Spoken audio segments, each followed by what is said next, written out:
Hi there, it's Carl Irwin, the Common Magician, and this is another short discussion on some terms. Philosophical discussion with an example. Got a deck of cards here, and this is an old Blue Seal deck of Coca-Cola branded United States Playing Card Company cards.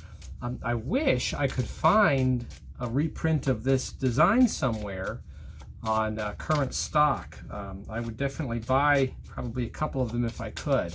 But I can't find this anymore. I see other branded ones, but not this particular two-way design with that kind of a classic graphic on it. Let's say we have the deck shuffled by the spectator. It doesn't matter. You can see everything's here. All the cards are in play.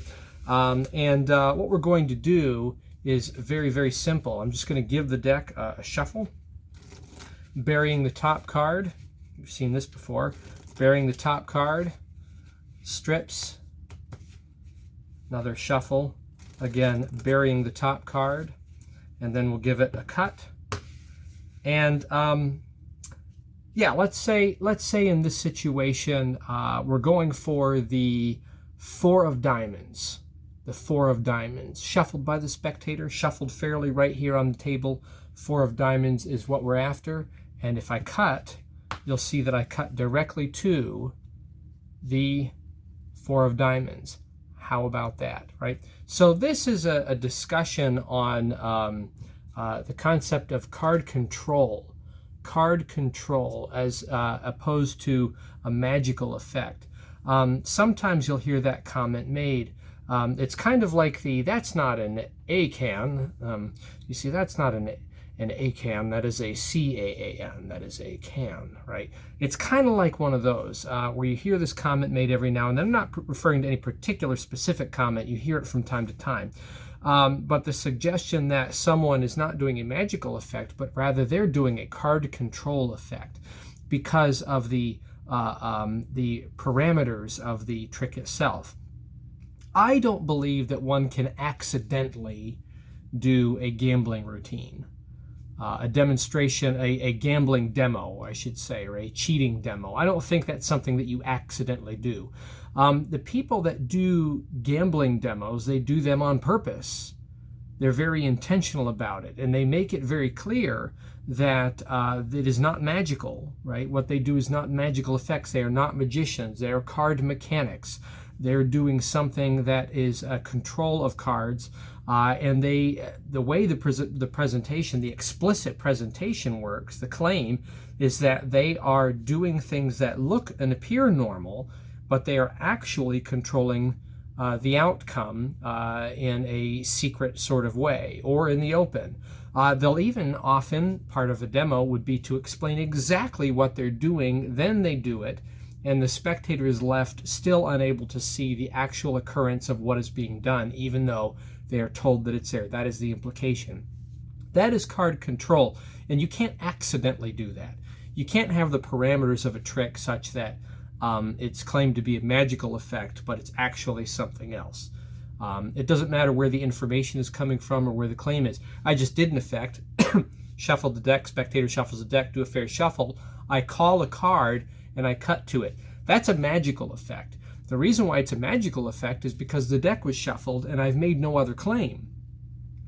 Now, one could assume that I'm controlling the outcome, but let's be frank here. Let's get honest, right? Nobody really believes that an effect is magical in the subconscious sense. They know that it's a controlled outcome. That is to say that all card magic effects are card control effects, and the spectator knows that. We know that they know that because of what the response is. The response is, how did you do that? How did you do that, right? If it was really a magical effect and the answer was magic, there wouldn't be a question, how did you do that?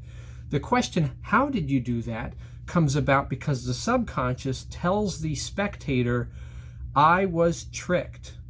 Something happened, there was a level of control going on that made this outcome occur, and I am unaware of the secret. What's the secret? How did you do that, right? So all magic really is card control, and I don't think that you can make the claim that one particular effect that doesn't have an explicit claim about card control accidentally becomes that. It doesn't really work that way. Doesn't matter where the information is coming from. So if that were true, then there would never be such a thing as a false shuffle in a magical effect. You could shuffle all day long, and whatever you do is not magical because nobody believes in shuffles. That just isn't the case, right? You can do some fairly basic rudimentary false shuffles that are quite accessible, and the spectator presumes that it is a real shuffle. That is the reality of technique, I think, in most magical effects. So now the other side of this, if we were to examine what does this look like on the other side, what does the card control, the gambling routine situation really look like, right? Well, it would be a claim. There'd be a claim that I have a control over the situation in spite of the fact that this looks like chaos. This looks like it is some kind of a shuffle, right, that is out of my control. I actually have control.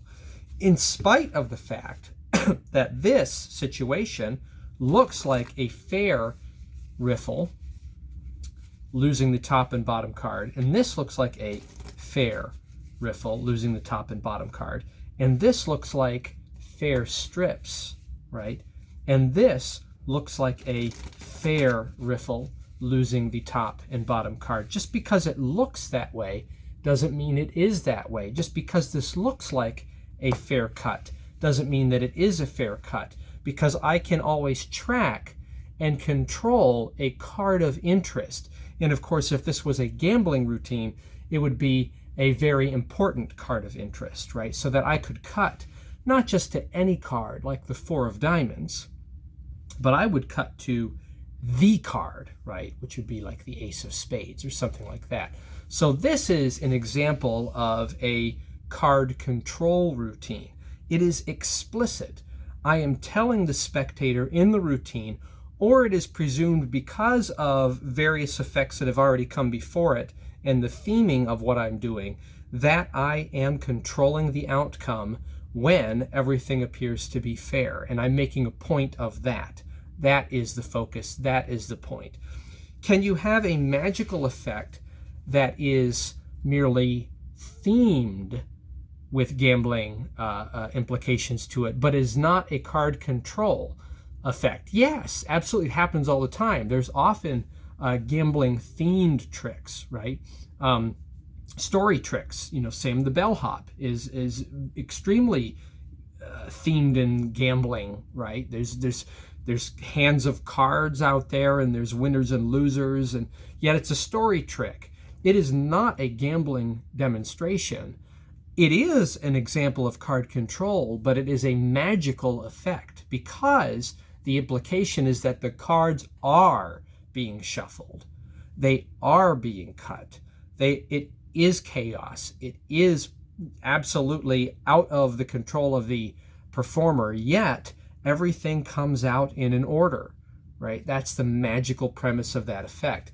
You wouldn't say that because the performer is calling each and every card ahead of time and the information is coming directly from them that they're doing a card control routine.